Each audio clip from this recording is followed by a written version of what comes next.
الحمد لله والصلاة والسلام على سيدنا محمد وعلى آله وأصحابه أجمعين. الحمد لله والصلاة والسلام على سيدنا محمد وعلى آله وأصحابه أجمعين. أما بعد، فأعوذ بالله من الشيطان الرجيم. بسم الله الرحمن الرحيم. ومن يقتل مؤمنا متعمدا فجزاؤه جهنم خالدا فيها وغضب الله عليه ولعنه وأعد له عذابا عظيما. وقال النبي صلى الله عليه وسلم: ليس منا من دعا إلى عصبية، وليس منا من قاتل على عصبية، وليس منا من مات على عصبية، أو كما قال عليه الصلاة والسلام. صدق الله العظيم. اللهم صل على سيدنا محمد وعلى آل سيدنا محمد وبارك وسلم. اللهم صل على سيدنا محمد النبي الأمي وعلى آله وأصحابه وسلم. حضرت عبداللہ ابن عمر ابن عاص، حضرت عبداللہ ابن عمر رضی اللہ تعالی عنہما فرمایا، اللہ کے نبی صلی اللہ علیہ وسلم بیت اللہ کا طواف فرما رہے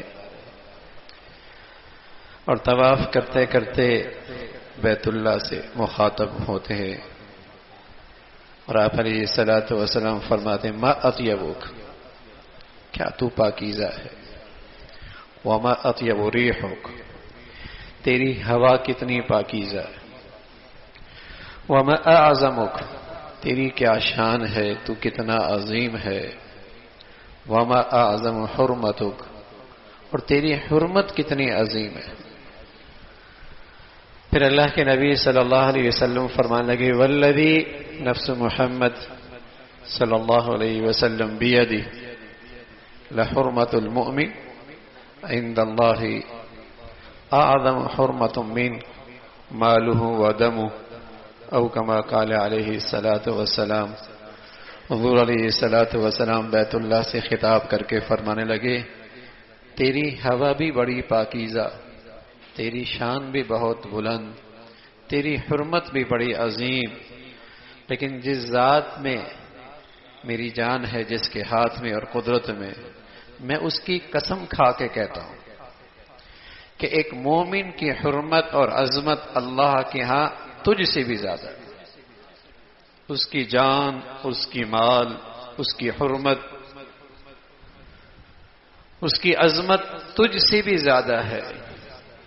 آج دنیا کوئی بدفطرت انسان بیت اللہ کو ڈھانے نکلے تو بتائیے مسلمان کے نظروں میں وہ کس قدر کمینہ اور کس قدر گرا ہوا شخص ہوگا جو بیت اللہ کو ڈھانے کے لیے نکلے۔ اور یہ ہونا بھی چاہیے کہ مسلمانوں کے دلوں کے اندر اس کی نفرت، اس کی برائی، بیت اللہ، اس کو کوئی ڈھانے کے لیے لشکر نکلے، کوئی فرد نکلے، کوئی ملک آگے بڑھے، لیکن رسول اللہ صلی اللہ علیہ وسلم فرمانے لگے: بیت اللہ سے بھی زیادہ جس کی جان مال اللہ کے ہاں عظیم ہے، وہ ایک مومن کی جان ہے۔ تو اسلامی تعلیمات میں ایک مسلمان کی جان کی کیا قدر و قیمت ہے، ایک ایمان والے کی کیا قدر و قیمت ہے، ایک انسان کی جان و مال کا کس قدر اسلامی تعلیمات میں تحفظ ہے۔ جان کی حفاظت کے لیے شریعت اسلام بہت سارے گناہوں کے ارتکاب کی اجازت دیتا ہے۔ جان بچانے کے لیے اتنا خنزیر کھا لو کہ جان بچ جائے، جان بچانے کے لیے اتنی شراب پی لے کہ جان بچ جائے۔ کوئی مسلح شخص کن پٹی پہ بندوق رکھ کے کہتا ہے کفر کا کلمہ کہہ دے ورنہ جان چلی جائے گی، دل میں ایمان محفوظ ہے، زبان سے کلمہ کفر کہتا ہے، دین اس کی بھی اجازت دیتا ہے۔ لیکن قتل ناحق کہ کسی کی گردن پہ پستول لے کر کھڑا ہو جائے کہ تو تیسرے آدمی کو قتل کر دے، تو دین کہتا ہے تو اپنی جان تو دے دے لیکن کسی اور کی جان نہیں لے سکے۔ قتل ناحق وہ سنگین گناہ ہے کہ اس موقع پہ کسی گناہ کی اجازت نہیں۔ قتل ناحق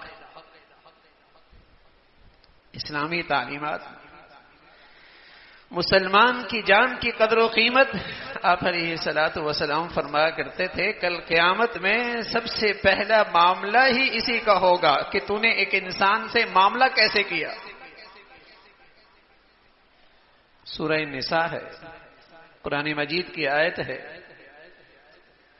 وَمَن يَقْتُلْ مُؤْمِنًا مُتَعَمِّدًا، جس نے کسی مسلمان کو جان بوجھ کے قتل کیا۔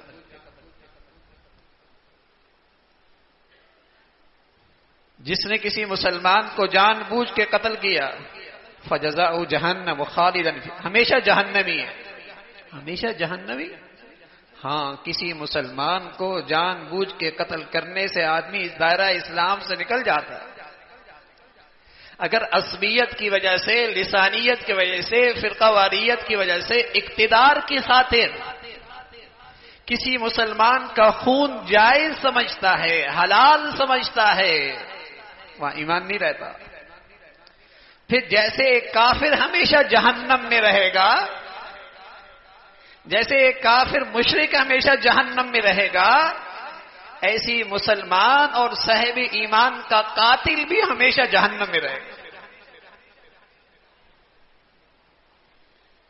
جیسے ایک مشرک، بتوں کی پوجا کرنے والا،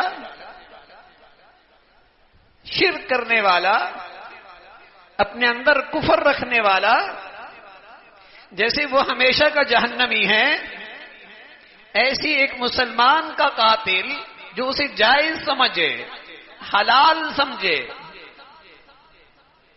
وَمَن يَقْتُلْ مُؤْمِنًا مُتَعَمِّدًا فَجَزَاؤُهُ جَهَنَّمُ خَالِدًا فِيهَا، ہمیشہ کا جہنمی ہے، وَغَضِبَ اللَّهُ عَلَيْهِ، اس پر اللہ کا غضب ہے، اس کی لعنت ہے، اور اللہ نے اس کے لیے بہت بڑا شدید عذاب تیار کر رکھا، وَأَعَدَّ لَهُ عَذَابًا عَظِيمًا۔ یہ قتل ناحق کی سزا قرآن میں بتائی ہے، ناحق کسی کو قتل کرنا، اور عصبیت، لسانیت، سبحان اللہ، اللہ کے نبی ہیں جن کی زبان سے پھول کھلتے ہیں، میٹھی اتنی کہ شہد بہتا ہے، جس زبان مقدس سے قرآن جاری ہوتا ہے۔ تاریخ اسلام میں اور آپ کی پوری زندگی میں سب سے پہلے اور سب سے آخری جملہ، سب سے سخت جملہ آپ علیہ الصلوۃ والسلام، آپ علیہ الصلوۃ والسلام فرمانے لگے من تعذى علیکم بأذى الجاہلیہ، جو تمہیں عصبیت پر، لسانیت پر، برادری پر، قومیت پر، جاہلیت پر ابھارے اور تمہیں اس جاہلیت کی دعوت دے، فَأَعْزُوهُ بِهِنَّ أَبِيهِ وَلَا تُكَنِّنُوا، تم اسے اس کے باپ کی گالی دو، اور گالی میں کنایہ سے کام نہ لو۔ یہ اللہ کے نبی، میں عرض کر رہا ہوں، جن کی زبان سے پھول کھلتے ہیں، قرآن جاری ہوتا ہے، شہد جیسی میٹھی زبان ہے، لیکن آپ علیہ الصلوۃ والسلام نے اتنا سخت جملہ، اتنی سخت بات پوری زندگی میں کبھی ارشاد نہیں فرمائی جتنے اس بد نصیب شخص کے لیے فرمائی جو عصبیت کی دعوت دیتا ہے، جو قومیت اور وطنیت کی بات کرتا ہے، جو لسانیت اور زبان کی دعوت دیتا ہے۔ آپ علیہ الصلوۃ والسلام نے فرمایا اسے برا بلا کہو، اور کنایہ سے کام، ولا تکننوا، کنایہ سے کام نہ لو۔ اس لیے کہ اسلامی عمارت کی جو مضبوط بنیاد اللہ کے نبی مدینہ منورہ میں رکھ کے گئے، وحدت اسلامی کی، یہ عصبیت، یہ لسانیت، یہ فرقہ واریت، یہ اس کو کھوکھلا کرتا ہے۔ اسلامی تاریخ دیکھیں، جب بھی اسلامی ملک پہ کبھی زوال آیا، خلافت عثمانیہ ٹوٹی، اندلس ہمارے ہاتھوں سے گیا، تو وہی یہ لسانیت اور عصبیت اور فرقہ واریت کے بدبودار دعوے یا اقتدار پرستی کی جنگ یا پھر یہ عصبیت اور لسانیت کے عذاب، یہی ناسور ہے جس نے اس امت کو بار بار ڈسا اور بار بار اس سے شکست ہوئی اس امت کو۔ یہی وہ اژدہا ہے جس نے بار بار اس امت کو زخمی کیا ہے۔ لسانیت، عصبیت، اس کے دعوے دار آج دنیا میں دندناتے پھر رہے ہیں، اور بدقسمتی سے ان کو فروغ ملتا ہے مسلمان معاشرے میں۔ ہم بہت سادہ لیتے ہیں، بہت سادہ لیتے ہیں، لیکن حقیقت میں وہ جراثیم پیدا کرنے کا ذریعہ ہیں۔ کہتے ہیں یہ سندھی ثقافت ہے، یہ بلوچی ثقافت ہے، یہ مہاجر ثقافت ہے، یہ پنجابی ثقافت ہے، یہ وہ زہریلا انداز ہے جو آپ کے اندر عصبیت پیدا کرتا ہے۔ ارے اسلامی ثقافت کو کیوں پرچار نہیں کرتے؟ تم اسلامی ثقافت کی کیوں حوصلہ افزائی نہیں کرتے؟ تم محمدی ثقافت کو کیوں پروان نہیں چڑھاتے؟ یہ وہ بدبودار دعوے ہیں جو اس ملک کے ساتھ دشمنی ہے، جو ملت اسلامیہ کے ساتھ دشمنی ہے۔ سچ یہ ہے کہ وطن عزیز سے دشمنی ہے۔ یہ وہ لوگ ہیں جو اپنے مفادات اور اغراض کی خاطر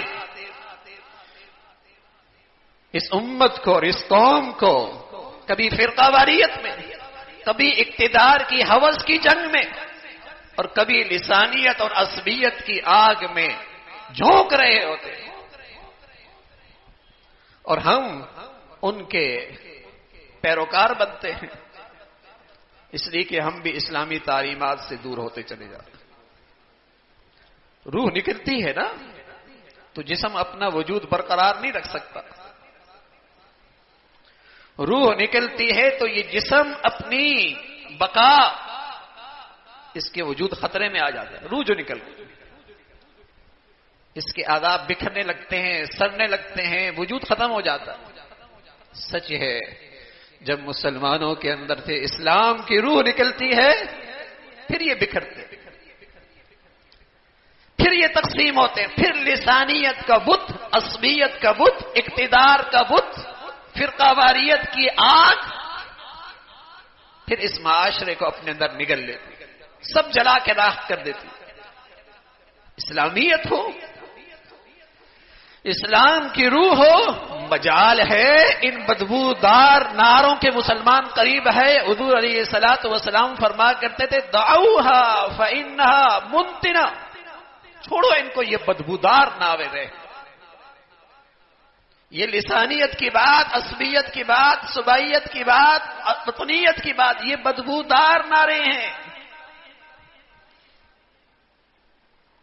اسلامیت کا نعرہ تھا مسلمانوں کا۔ ہم مسلمان، ہمارے لیے سب سے بڑا اعزاز اور فخر کی چیز کہ ہم مسلمان ہیں۔ کبھی کسی کو حقوق نہیں مل سکتے، عصبیت اور لسانیت کی بنیاد پر کبھی کسی کو حقوق نہیں ملتے۔ عدل و انصاف کا قانون تو صرف اسلام کے دامن میں ملے گا۔ سب کے حقوق کا تحفظ تو اسلام کے دامن میں ہے۔ کیوں ہم نعرہ نہیں لگاتے کہ ہم اسلام سے دور ہوئے اس لیے آج ہمارے حقوق پامال ہو رہے ہیں، ہم اسلامی قوانین سے محروم ہیں اس لیے آج عدم تحفظ کا ہم شکار ہیں۔ یہ تو ایسی وحدتیں ہیں، رنگ، نسل، وطن، علاقے، فرقوں کی بنیاد پر یہ تو ایسا اتحاد ہے، یہ ایسی وحدت ہے، یہ کھڑی ہی دوسروں کی نفرت پر ہے. یہ وحدت تو کھڑی ہی دوسروں کی نفرت پر ہے. جب تک تم دوسرے مسلمان قوم سے نفرت نہیں کرو گے یہ وحدت نہیں ہو سکتی. رسول اللہ صلی اللہ علیہ وسلم فرمایا کرتے تھے لیس منا من دعا الی عصبیہ، اس کا میری امت سے کوئی تعلق نہیں جو عصبیت کی طرف بلائے. من قاتل علی عصبیہ، اس کا میری امت سے تعلق نہیں جو عصبیت پہ قتال کرے، جو عصبیت پہ لڑے. اور اس کا میری امت سے کوئی تعلق نہیں جو عصبیت پہ مرے. اس کا میری امت سے کیا تعلق؟ اس امت کی روح تھی اسلام. سبحان اللہ. بلال تو حبشہ کے تھے نا، صہیب تو روم کے تھے نا. وہاں تو صبائیت کا بت بھی نہیں تھا، وطنیت کا بت بھی نہیں تھا. وہاں عربیت کا بت بھی نہیں تھا، اجمیت کا بت بھی نہیں تھا. اتنا بڑا سانحہ ہم پہ گزرا ہے، کیا عصبیت کی بنیاد پر ایک بہت بڑا حصہ ہم سے نہیں کٹا؟ ہم پھر اسی عصبیت کی وجہ سے کسی اور بڑے سانے کے انتظار میں ہیں.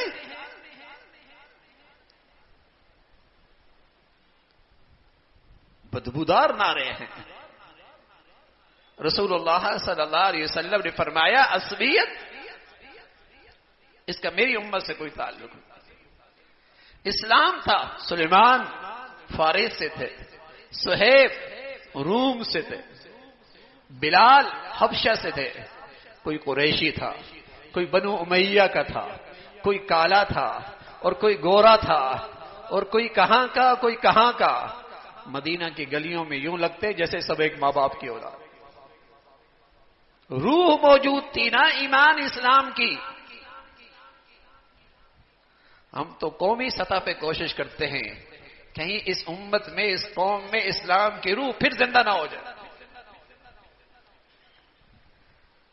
77 سال سے جب ہم نے اپنی قوم کو یہ شعور ہی نہیں دیا کہ ہم مسلمان ہیں، تو پھر تو کوئی بھی دشمن اسے اپنا آلائے کار بنا سکتا ہے نا.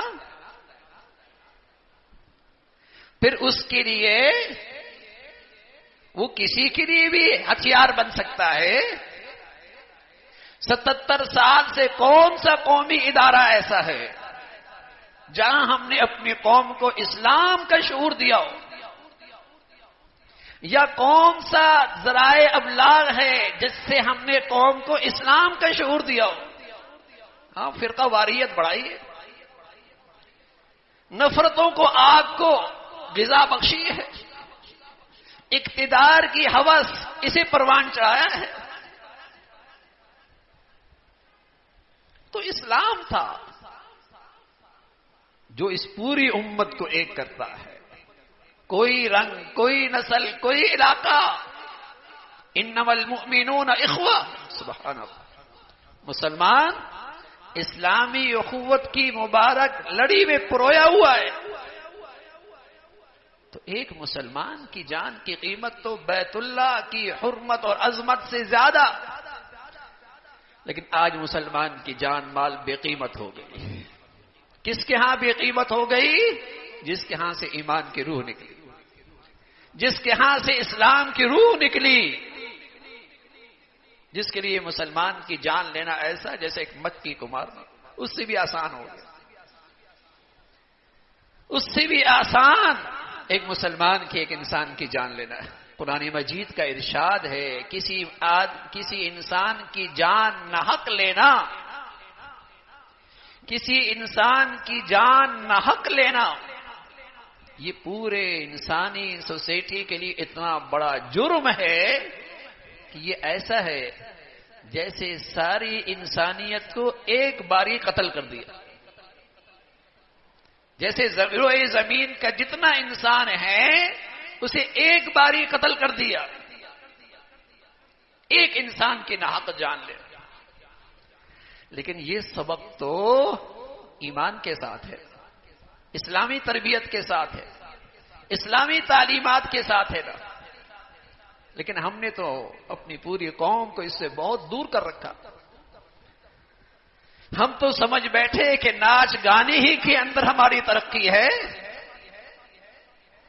خدا سے بیزاری اور دین سے دوری ہی کے اندر ہم ترقی کریں گے. اور اس کا عذاب آج ہم دیکھ رہے ہیں. اس کا عذاب آج پورے ملک میں مسلط ہے. پورا ملک عدم استحکام، بدامنی، انتشار، جان و مال کی لالے پڑی ہوئی ہے. حفاظت مشکل ہو گئی. تو میرے عزیزو، ہمیں سوچنا ہوگا، ہمیں لوٹنا ہوگا اللہ کی طرف. ہمیں توبہ کرنی ہوگی. ہمیں اپنا رخ ٹھیک کرنا ہوگا. اس ملک کی بقا اور حفاظت اور استحکام بھی اسلامی زندگی سے وابستہ ہے، اور ہمارے جان و مال اور تمام تر حقوق کا تحفظ بھی اسلام کے عدل و انصاف کے نظام میں ہے. اللہ تعالی ہمیں اس راستے پہ چلنے کی توفیق نصیب فرمائے. وآخر دعوانا الحمدللہ رب العالمین.